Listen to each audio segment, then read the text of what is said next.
This is the acrylic solvent, which I'm going to use with the needles. I had a shipment of double-sided tape arrive. I've actually never used a needle before.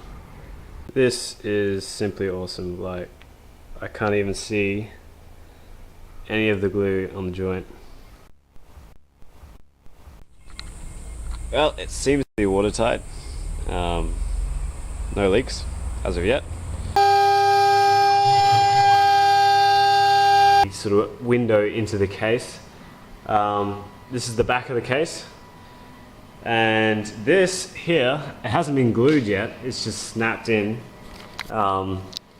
is the hard drive tray.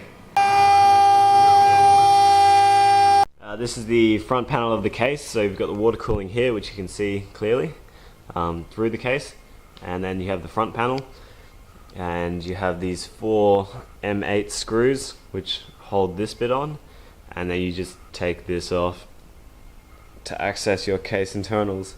Thanks again to Editor22 for the power supply holes, and then the motherboard tray slides in and out.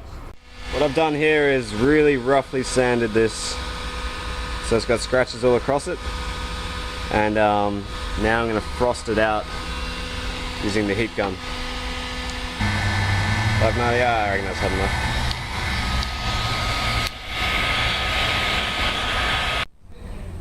The letters for the motherboard are still drying up.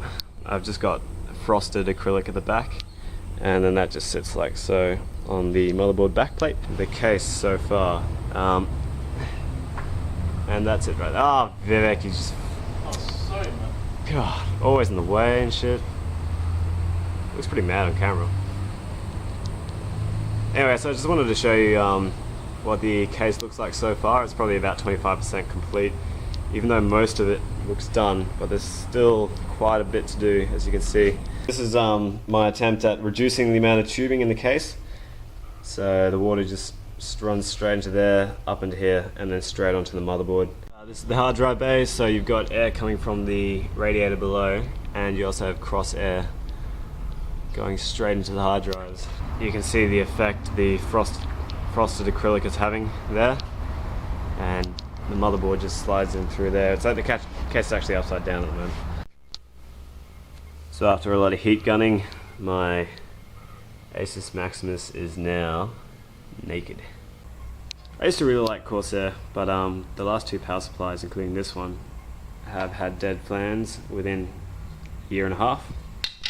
So no help there. So I've had to take the cover off, and this is what I'm using temporarily until I get the case sorted out. So it's just a nice little cute cupboard computer. This is the back plate, which is going to be lit up. So that's going to be lit up fairly well. I haven't chosen what color yet. The water cooling I know is going to be orange. As you can see, there's radiator supposed to be at the top, bottom, and 2 fan intakes for the hard drives. Yeah, so that's how it looks at the moment.